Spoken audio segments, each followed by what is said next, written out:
Cute, so sweet, so hot இப்படி சொல்லலாமா? இல்ல தமிழ்நாட்டுல என்னை பார்த்து யாருன்னு கேட்ட முதல் ஆள் நீதான் இப்படி சொல்லலாமா? வேணாம் வேணாம். இதை சொன்னாதான் தளபதிக்கு இன்ட்ரோ தூக்கலா இருக்கும். ஆமா, அதுதான் என் நெஞ்சில் குடியிருக்கும் நண்பா நண்பிகள் என இவர் பேசத் தொடங்கினால் ஒட்டுமொத்த அரங்கமும் அதிரும்.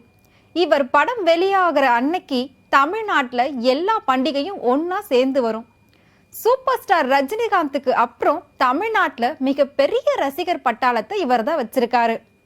பிடிச்சிட்டாரு, கிட்ஸ் எல்லாரையும் பிடிச்சிட்டாரு அப்படின்னு சொன்னவர் பல வருஷத்துக்கு முன்னாடியே அதை பண்ணிட்டாரு என்பதற்கேற்ப 10 மற்றும் 12ஆம் வகுப்பு மாணவ மாணவிகளுக்கு ஊக்கத்தொகை வழங்கிய போது நடந்த சுவாரஸ்யங்களே இதற்கு சாட்சி.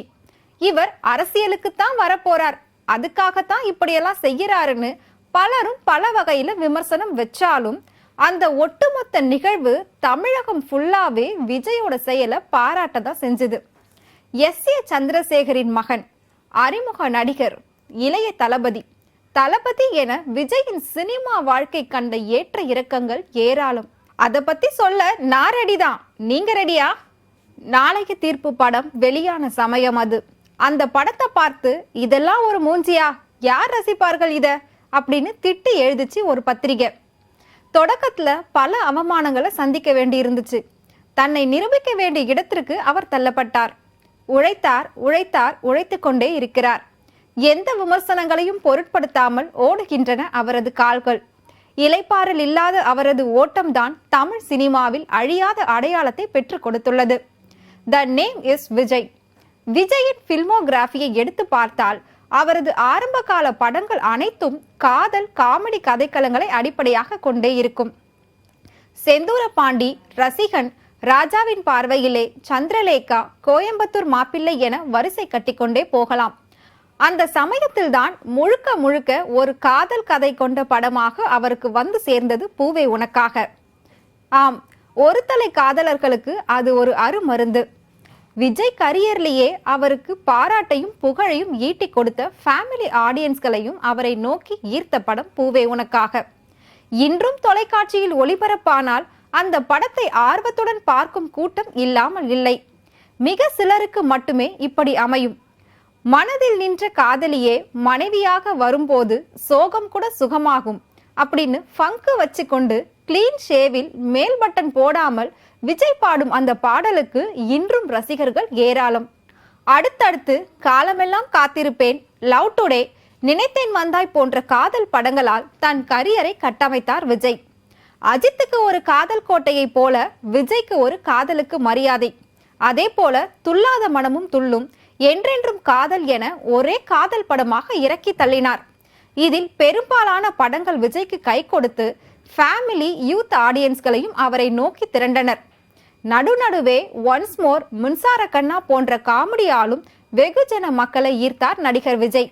குஷி, பிரியமானவளே போன்ற படங்களை கொடுத்தவர். ஃப்ரெண்ட்ஸ், ஷாஜகான் மூலம் மிகப்பெரிய இளைஞர் பட்டாளத்தை தனதாக்கி கொண்டார். 2003க்கு பிறகு திருமலைக்கு முன் பின் என விஜயின் கரியரை இரண்டாக பிரிக்கும் அளவுக்கு மாஸ் கொடுக்கும் படங்களை கொடுக்க ஆரம்பித்தார். காதல் படங்களில் இருந்து மாஸ் படங்களுக்கு விஜய் மாறிய போது இளைஞர்கள் கூட்டம் அவரை சூழ்ந்து கொண்டது. இடையில் ஃபேமிலி ஆடியன்ஸ்களை விட்டுவிடக் கூடாது என கருதியவர் திருப்பாச்சி, சிவகாசியை போன்ற படங்களை கொடுத்தார்.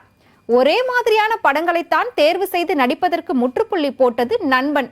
அந்த படத்தில் எந்த மாசும் இல்லாமல் கண்டென்ட்டுக்கு முக்கியத்துவம் கொடுத்து நடித்திருப்பார் விஜய். கத்தி படம் கூட அவரது மாஸ் கரியரில் இருந்து சற்று விலகியே நின்றது. எல்லா இசை வெளியீட்டு நிகழ்ச்சியிலும் ரசிகர்களை ஊக்கப்படுத்த பல மோட்டிவேஷன் குட்டி ஸ்டோரியை கூறுவார் நடிகர் விஜய். தமிழ் சினிமாவில் அசைக்க முடியாத இடத்தில் இன்று நிலைத்திருக்கிறார் நடிகர் விஜய். தீபாவளி, பொங்கல் அன்று விஜய் படங்கள் ரிலீஸ் ஆகாமல் கூட தவறி இருக்கலாம். ஆனால் விஜய் படம் ரிலீஸ் ஆகும் அந்த நாளை அவரது ரசிகர்கள் தீபாவளியாகவோ பொங்கலாகவோ மாற்றாமல் விடமாட்டார்கள். விஜயின் வெறித்தனமான ரசிகர்கள். நடிகர் விஜய் தற்போது தனது 67வது படமான லியோ படத்தின் படப்பிடிப்புகளை முடித்திருக்கிறார். அந்த படம் ரிலீஸுக்கு கூட மக்கள் ஆர்வத்தோடு காத்திருக்கும் அளவிற்கு ஈர்த்து கொண்டிருக்கிறார். தனது பிறந்த நாளில் ரசிகர்களுக்கு விருந்து கொடுக்கும் வகையில் லியோ படத்தின் பாடல் ஒன்றை வெளியிடப் போவதாக அந்த படக்குழு அறிவித்துள்ளது.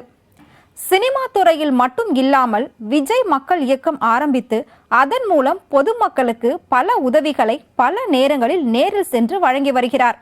இவை எல்லாவற்றையும் விட இதுவரை யாரும் செய்திடாத ஒரு மாபெரும் செயலை செய்து முடித்திருக்கிறார் நடிகர் விஜய். இந்த வருடம் 10 மற்றும் 12ஆம் வகுப்பில் 234 தொகுதிகளில் முதல் 3 இடங்களை பிடித்த மாணவர் மாணவியர்களுக்கு ஊக்கத்தொகை, சான்றிதழ் மற்றும் சால்வையும் அணிவித்து கல்வி செல்வங்களையே கௌரவித்திருக்கிறார் நடிகர் விஜய். இந்த விழாவில் 12 மணி நேரம் அசராமல் நின்று கொண்டே மாபெரும் விழாவினை நிறைவேற்றியிருக்கிறார். இத்தகைய எல்லா புகழுக்கும் சொந்தக்காரரான நடிகர் விஜயின் பிறந்த நாளான இன்று அவருக்கு வாழ்த்து தெரிவித்துக் கொள்வதில் மகிழ்ச்சி அடைகிறது மதிமுகம் தொலைக்காட்சி.